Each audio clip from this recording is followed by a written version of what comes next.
Oh, Courtney, good to see you.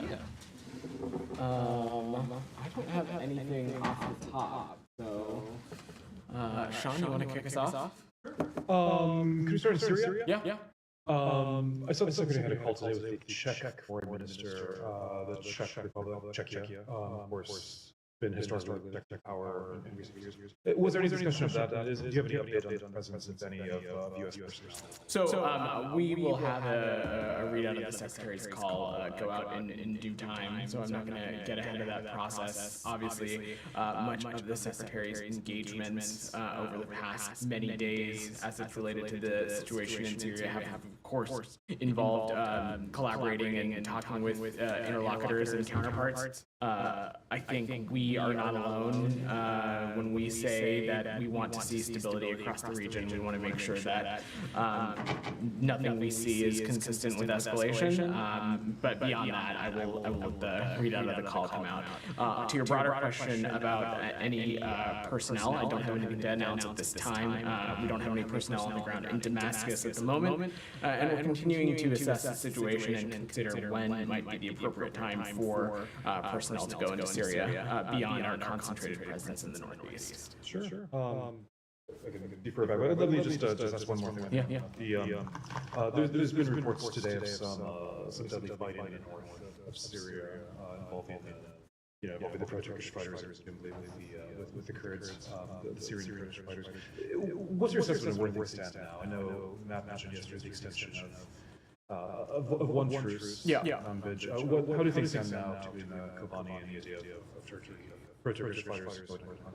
So that's exactly right. I'll echo what Matt said yesterday, is that the ceasefire in Manbij has been extended and is holding. We're closely monitoring the situation around Kobani, and while the situation is fluid, we're not seeing large-scale fighting or large-scale incursions, and I'm not going to get into private diplomatic discussions, Sean, but we are working hard, as I said, to avoid escalation, especially in northern Syria. Most important to us is continuing to work with our local partners, the SDF, to carry out the shared de-ISIS mission. That's a top policy priority for this administration. We've made that pretty clear as soon as it has been the case even before the Assad regime fall. Broadly, though, Sean, I don't want to operate in hypotheticals, and we're just going to continue to monitor what's happening in that region and take it from there. Can I pivot to you, Matt? Yeah, sorry, I was on the phone on the very top. I'm assuming you started with Syria and the call, the Secretary's call with the Czech. Yes, we'll have a formal readout later today. I did not.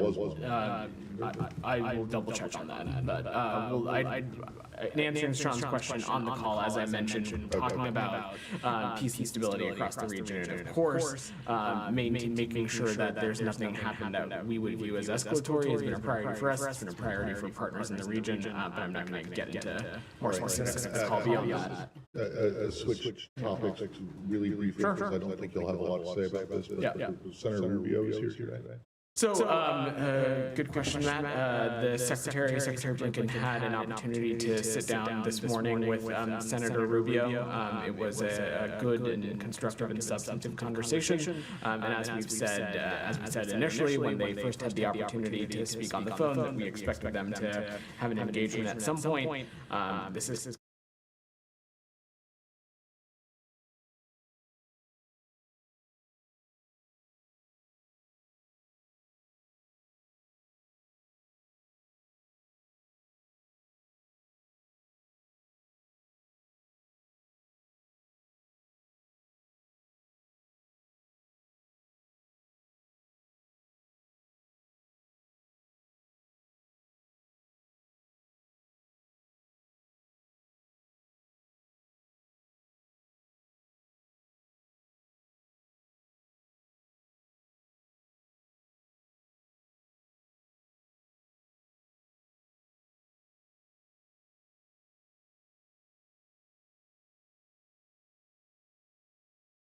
where it sees fit.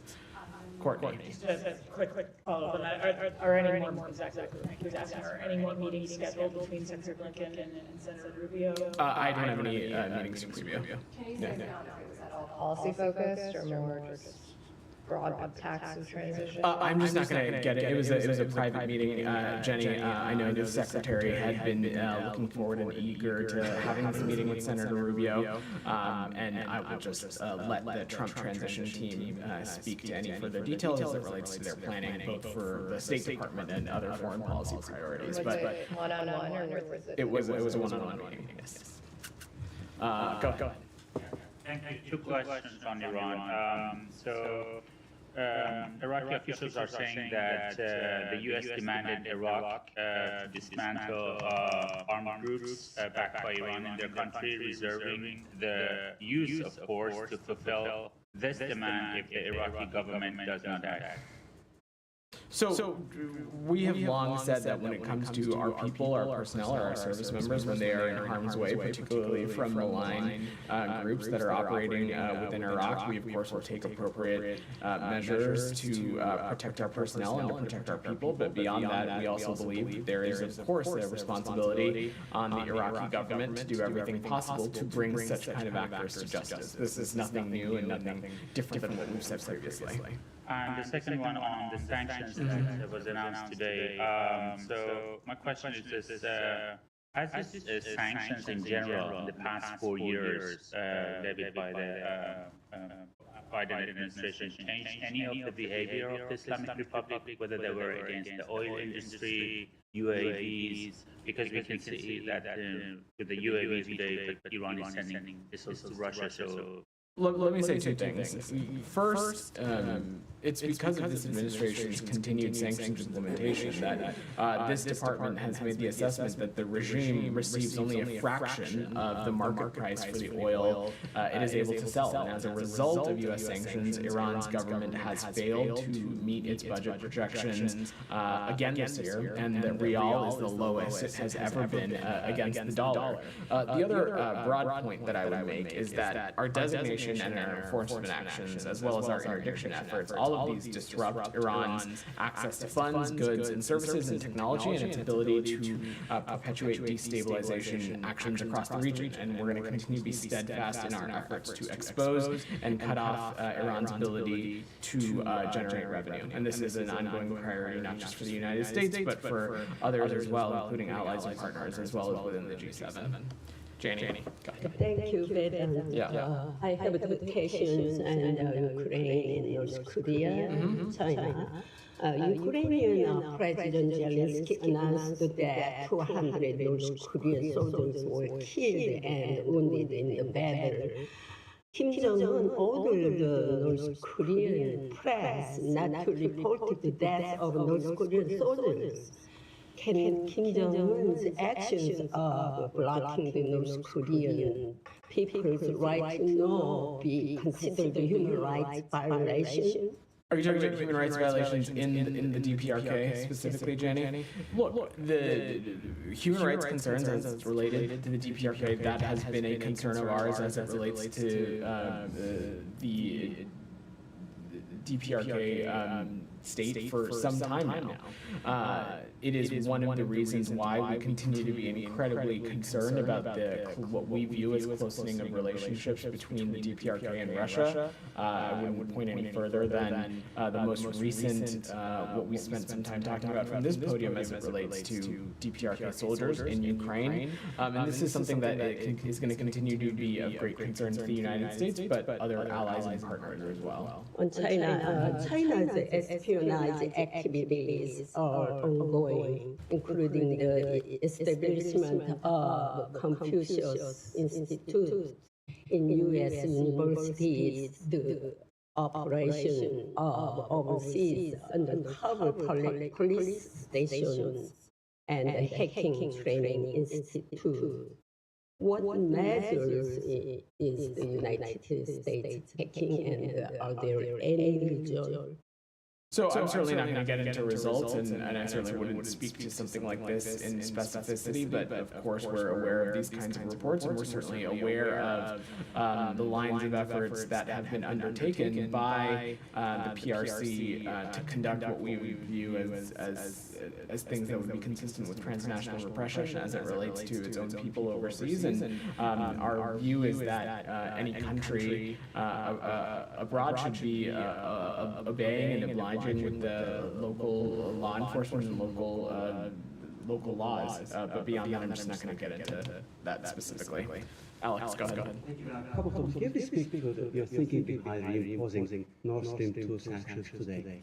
The timing of it, and are those, some of them are possibly lifted, if I'm not mistaken. So, Alex, it's a little bit more technical than that. So today the department is imposing sanctions on a number of entities that had been previously sanctioned pursuant to the Protecting Europe's Energy Security Act, as amended, for the involvement in the construction of the Nord Stream 2 pipeline, as well as several new owners of vessels previously blocked pursuant to PISA. So really, Alex, this is a redesignation, if you will. And the reason is that we continue to maintain our longstanding opposition to Nord Stream 2 as a Russian geopolitical project and an effort to revive it. We're going to continue to work and ensure that Russia is never able to weaponize its energy resources and its energy positioning for political gain again.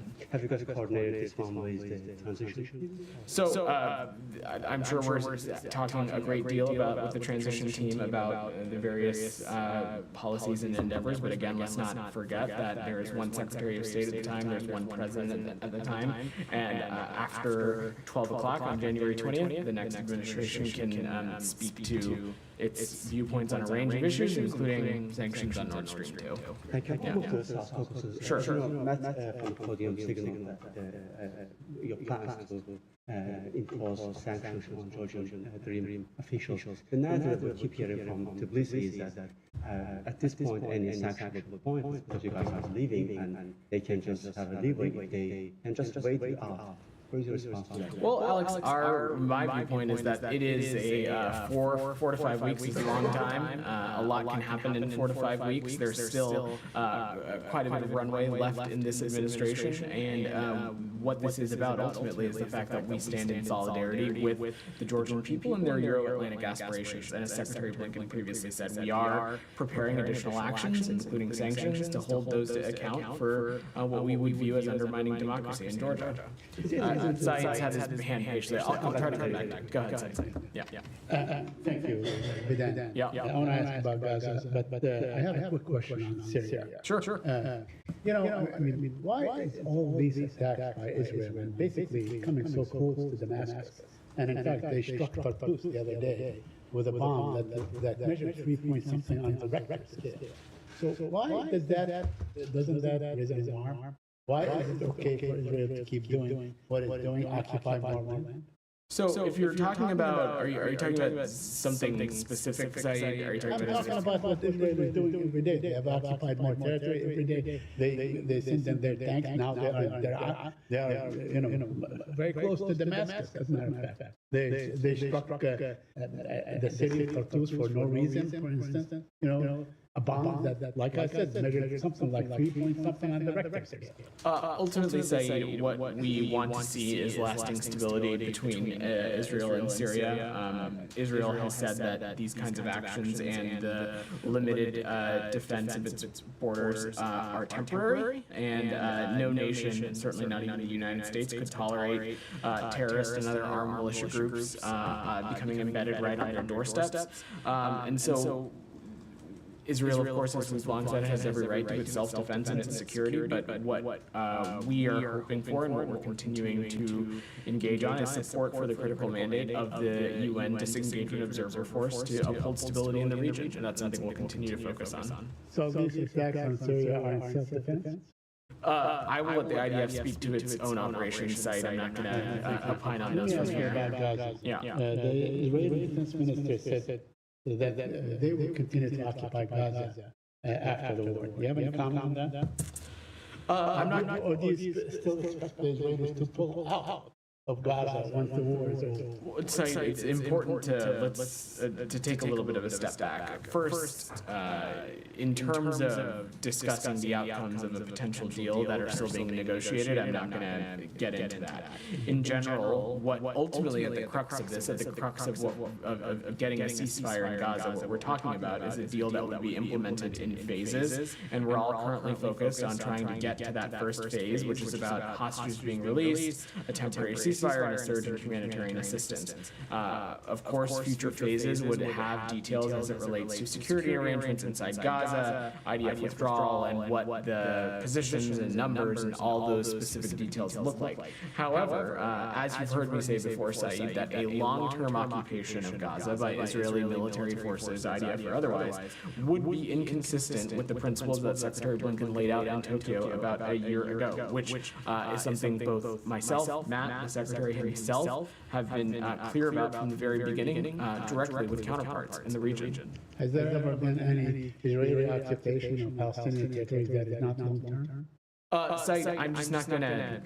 I appreciate your question. What your question was about this comment that was made as it relates to Gaza. We want to see a ceasefire deal first. We're working tirelessly to get that across the finish line. I cannot predict what these phases may look like from here. But again, I will just stress that a long-term occupation of Gaza is inconsistent with the Tokyo principles that we have continued to view as North Stars when we talk about our hope for the region. A couple more questions. Now, can you update us on the status of the negotiations? We know that the director of the CIA, for instance, traveled to Qatar, I believe. There's a lot of movement. Do you have any kind of feel for what's going on and what are we likely to hear? Because there's also assessment that you guys are frustrated at some point. I'm not going to get into these kinds of details. We're working intensely to bring a ceasefire to the finish line so that, in our view, Palestinians and Israelis can live securely and perhaps most importantly, the hostages are returned home. We think a deal is both urgent, we think a deal is possible. I don't have anything new to announce, but we are certainly hopeful that the parties can come to an agreement soon. This is something that we know quite strongly, that this is something that the majority of the world wants to see. They want to see this conflict come to an end, and we share that sentiment. And so we're working tirelessly to play our part in helping bring that about. Let me ask you about the Kamal Adwan hospital in Gaza. That Israeli snipers have been using it for target practice for a long time, destroying everything in it. I want to ask you, is this something that the current administration, in its last 30 days, whatever it is, 30 days, can do something basically to ensure, I don't know how you do it, to ensure that this hospital can actually get back on track in terms of functioning, or must the Palestinians wait for the goodwill of the next? I can't, I'm not familiar with the specific incidents as it relates to this hospital, but what I can say is what we have said previously, which is that that Israel must not only comply with international humanitarian law, but it needs to take every possible step to prevent civilian harm. Additionally, mitigating and preventing civilian harm is a moral and strategic imperative. The other challenge here, Saeed, which we have talked about before, is that Israel is in a unusual, even unprecedented burden place in that Hamas has a long track record of using hospitals and schools and other facets of civilian infrastructure for military purposes. And we know that they've built a vast military network of tunnels under civilian areas that put civilians and put civilian institutions like these in the crossfire. And so we've been clear about that, as well as are clear about our concerns about such kind of kinetic fighting around hospitals as well. Right, but for the record, it was a Shifa hospital, not Kamal Adwan hospital that accusations were made that there are tunnels underneath, not this particular hospital. Saeed, we know that Hamas uses civilian infrastructure and they have a wide network of tunnels under civilian infrastructure. Certainly, I'm not going to get into tit for tat as it relates to specific places within Gaza, but I needn't point any further than the long, extraneous amounts of public information that's in public reporting as it relates to Hamas's use of civilian infrastructure and their tunnel network. Right, go ahead. Matt is Given the crisis that's going on in Gaza, the situation in Syria, situation in Ukraine. I'm just wondering what the calculation was behind the Secretary going to the UN Security Council tomorrow to chair two meetings, one on artificial intelligence and one on Sudan. Not to suggest that that these topics are not worthy of this discussion, but why not, in your last presidency, this administration's last presidency of the Council, bring up these pressing issues of Ukraine, Syria, Gaza, Lebanon as well. Matt, first I would say that the Secretary just came back from travel to the region where he talked about these very serious and very pressing issues. But secondly, you're absolutely right. This is a visit to New York, a visit to the UN Security Council as part of our presidency of the Security Council in this month of December. And we felt that it was important to, of course, talk about these very pressing priorities, which I have no doubt will come up in conversations and sidebars with counterparts and colleagues up at the UN. But it was really imperative for us to use that time to talk about areas in which, one, we believe have been affirmative priorities for the United States, and particularly affirmative priorities for this department and for our mission in New York. One of those, of course, is the responsible use of artificial intelligence. This is something that the Secretary has prioritized a great deal over the course of his tenure as Secretary of State, was really instrumental in the effort in getting the UN vote on this responsible use for artificial intelligence.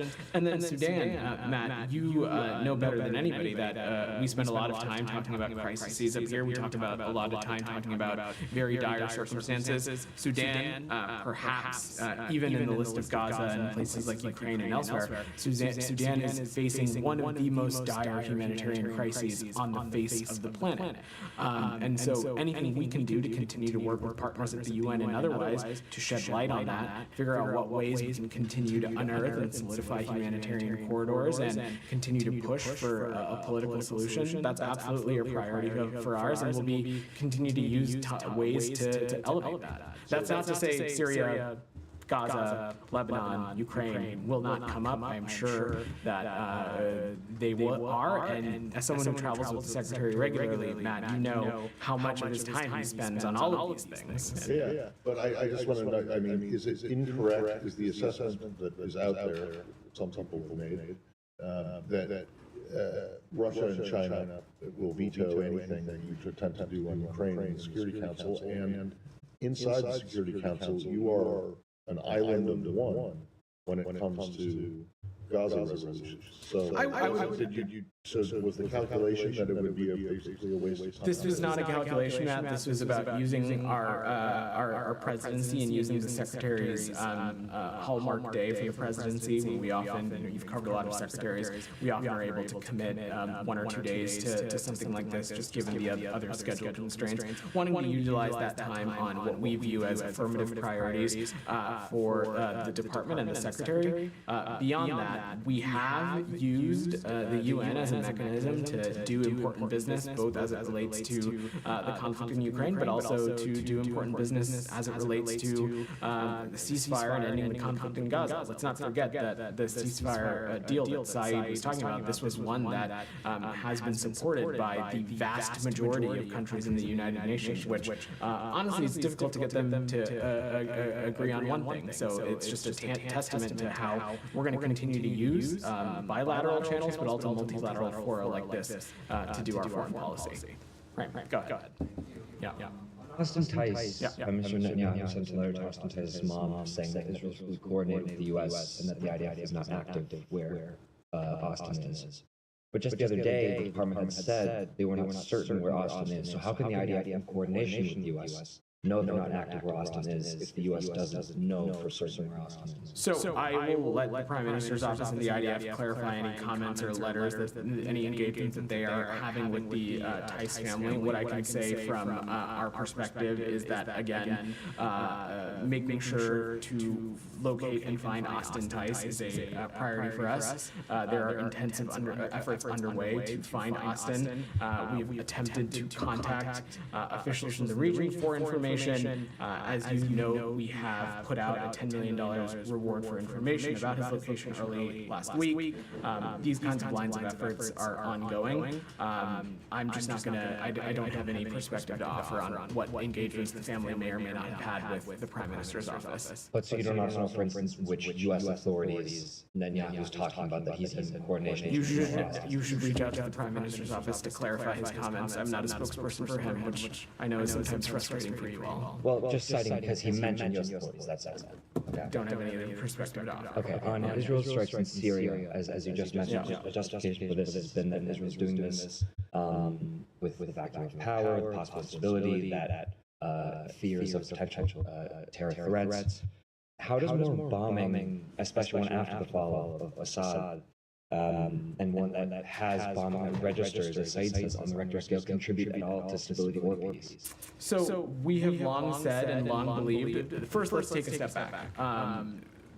Both before the Assad regime and afterwards, malign, destabilizing actors continue to operate in the region and have presence. I'm not a military tactician and certainly not going to get into the details of that. Perhaps colleagues of the Pentagon can do so, but there are malign proxy groups that operate in the region that are hostile to a variety of countries, including, of course, Israel. And so Israel has every right to defend itself. Israel has every right to its security, and as it relates to build up around the border, particularly as you heard me say, it's our view and our understanding that these operations are limited. But beyond that, I will let the IDF speak to its own operations.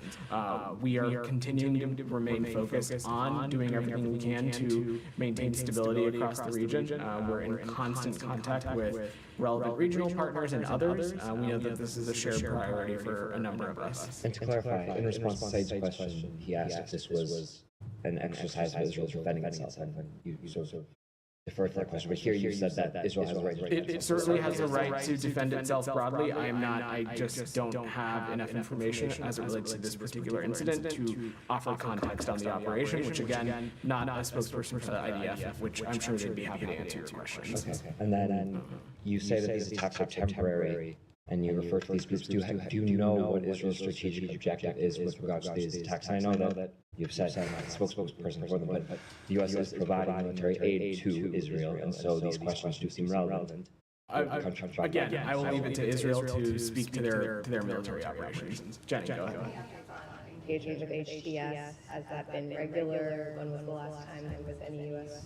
I don't have any updates on that, Jenny, beyond what Matt briefed earlier in this week, in that there have been engagements and communications, but I'm not in a place to get more specific beyond that. And what has that been at the level of Jelani, or? I'm just not going to get into that level of specificity. Sean. Can I choose Sean? Yeah. A few things, perhaps. Sure. The Chagos in Mauritius. The new Prime Minister of Mauritius says that they're going to revisit the agreement with the UK on control on sovereignty of the Chagos Islands. Of course, this affects the United States insofar as Diego Garcia, the bases there. In the UK, and Nigel Farage was saying that one factor here is US disquiet. I presume he's meaning by the incoming administration, not the outgoing one. But do you have any comment on whether the US is comfortable with the deal as it stands? Does it think it should go ahead rather than renegotiation? So, Sean, that's a great question. Secretary Blinken addressed this, I think, in October, and he said that we welcome the historic agreement between Mauritius and the UK on the status of Chagos. We've strongly supported negotiations between the two countries over the past couple of years, and we're pleased to see that this come to fruition through a diplomatic effort, and I will let both Mauritius and the UK speak to any other comments about the process and the current status and how they're thinking about timelines. But as far as you're concerned, as far as US is concerned now, you're comfortable with the We continue to be supportive of this, and we are again pleased about the diplomatic outcome. But on timelines, on implementation, on those kinds of specifics, I'd defer to the two parties to speak to it. Two separate ones. Yeah. Do you have any update on Vanuatu? I know you had the same yesterday, but do you have any update on the embassy operations on potential U.S. assistance? So we stand ready to provide support in coordination with Australia and New Zealand and other partners in the region. We're continuing to monitor the situation, including from our embassy in Port Moresby, where the ambassador is accredited to Vanuatu in residence. My understanding is that embassy operations continue to be operating from Port Moresby, but I'm happy to see if we have a specific update on operations or anything like that. The ambassador is set to travel to Vanuatu later this week as well. From Papua New Guinea to Vanuatu. Okay, yes, correct. And just a final thing, completely different, Ghana and the LGBTQ law. This report essentially paved the way for it. So when the signature of the president, of course, there's an election and new presidents coming. Has the U.S. had any communication? Does it have any message in terms of whether it wants the president to? Presumably the U.S. opposes it. Has the U.S. been communicating on this issue? So we've previously stated our concerns about this bill, and we remain in close contact with Ghanaian government officials and with the incoming administration of President-elect Mahama across a range of issues. We take note of the announced ruling dismissing the two challenges of legislation, and ultimately, Sean, our primary concern is the safety and well-being of vulnerable populations and individuals. Nobody should be targeted, threatened, harmed, or marginalized on who they are. What you just said that the U.S. wants it to be stopped. Look, I'm not gonna. I don't have anything further to say beyond what I offered. Go ahead. Thank you, sir. Two questions, please. Last meeting between Secretary Blinken and India's Foreign Minister, Mr. Jaishankar, took place in the end of November in Italy at the G7. So what was the basic discussions between the two leaders, the future of US-India relations from this building, and also if they had discussion as far as visas, backlogs are concerned, and situation in Bangladesh as far as atrocities against the Hindus there? So we have, of course, a wide range of issues, and that we have a close partnership with our counterparts in India. With, of course, a range of those are security issues, trade issues, of course, consular issues as well, including visas. We read out that meeting with External Affairs Minister Jaishankar. I don't have any other details to offer beyond just saying that, over the course of our time in the Biden administration, India has been a key partner in the Indo-Pacific on a number of shared issues, and we continue to look forward to working with them in our time in this administration. And second one, sir, why I brought this Bangladesh issue, because thousands and thousands of Hindus are demonstrating around the U.S. and also in Washington, D.C. recently last week, and in India and also in Bangladesh.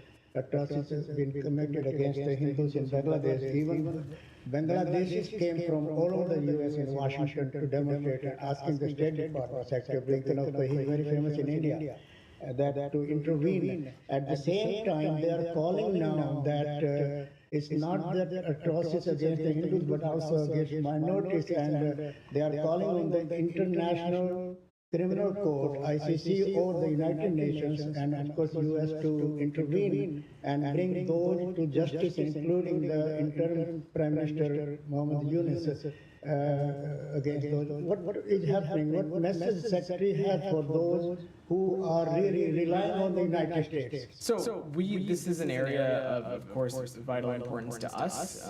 Anywhere around the country, we want to make sure first that protests are taking place peacefully, that the basic human rights and human dignities of all people are being respected, and that is something that we will continue to stress with counterparts and partners around the world, including in the case of Bangladesh, of course, the interim government as well.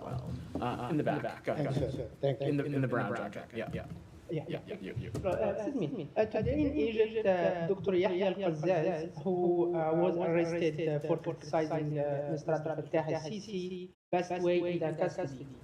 And many organizations, international human rights organizations, they stated that the political arresting is still going in Egypt. And we saw that Department of State this year assisted like that, like the Egyptian regime has made progress in human rights, while these unfair trials political prisoners like dying in custody for various reasons, according to these organizations. Why you made this change in the assessment and you said for public that the Egyptian regime, like a few months ago, like a couple of months ago, a few months ago, you said that the Egyptian regime made good progress in human rights, while it seems it's not yet. Is it because of like a political reason? Because it's not seems like this like assessment has changed for objective reasons. So, like, how do you comment on this exercise? So, as it relates to that specific incident, I don't have a comment for you. I'm not familiar with it beyond just saying that our expectation is that anybody in detention needs to be affronted their basic human rights and treated with dignity. I think the second part of your question you were referring to is the announcement we made around FMF funding for Egypt.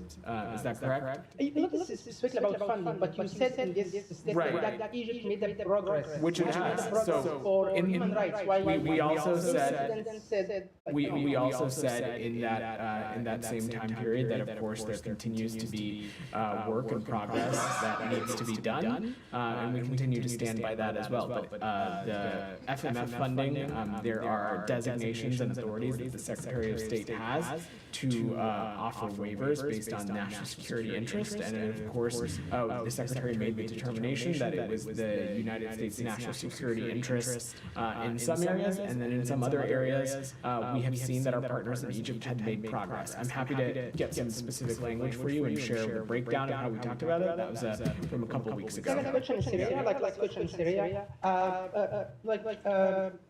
United Europe and European partners, it seems like they're going to removing some sanction because of certain sectors for reconstructing Syria.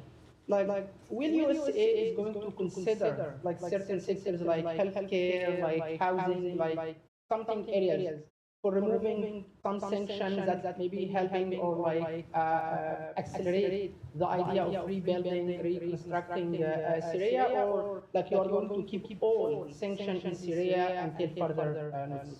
So I just don't have any news to announce or policies to share.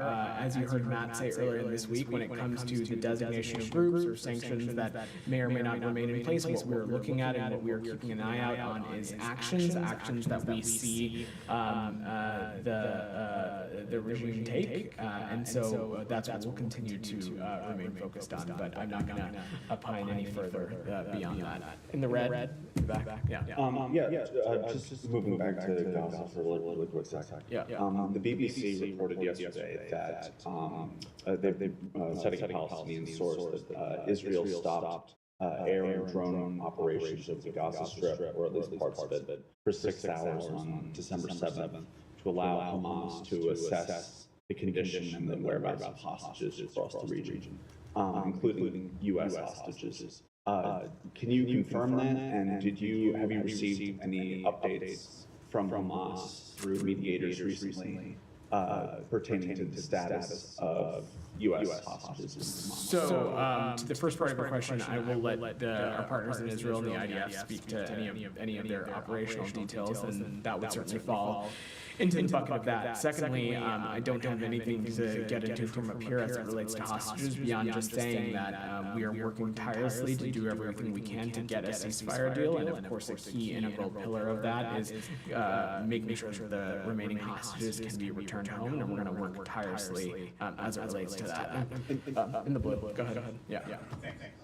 So the Bangladesh government has announced it will go for elections probably end of 2025 or early 2026. What's the U.S. position on that? So we welcome steps that have been taken by this interim government of Bangladesh to prepare for elections that ultimately will allow the Bangladeshi people to choose their own government representatives. This is something that we're going to continue to monitor regarding the timing, and of course we're going to encourage the respect of the rule of law over the course of this whole process, as well as the respect for democratic principles should a transition come to fruition. And as we would throughout the world, we would advocate for free and fair elections conducted in a peaceful manner. Thanks. Follow-up question. Go ahead. So the New York Times has published a finding of an inquiry commission in Bangladesh that was investigating the issues of enforced disappearances. The Commission report is finding involvement of former Prime Minister. The U.S. previously imposed sanctions on the people involved in enforced disappearances. Do you have a comment on that? So we have been deeply troubled by the reports that hundreds of Bangladeshis were forcibly disappeared over the past 2 decades. Enforced disappearance is an egregious human rights violation that inflicts the trauma of indeterminate detention or disappearance on its victims. It also inflicts the trauma of uncertainty on the families. We welcome efforts by the interim government to investigate these crimes and encourage fair and transparent processes to provide justice for the victims and their family members. All right. Thanks everybody.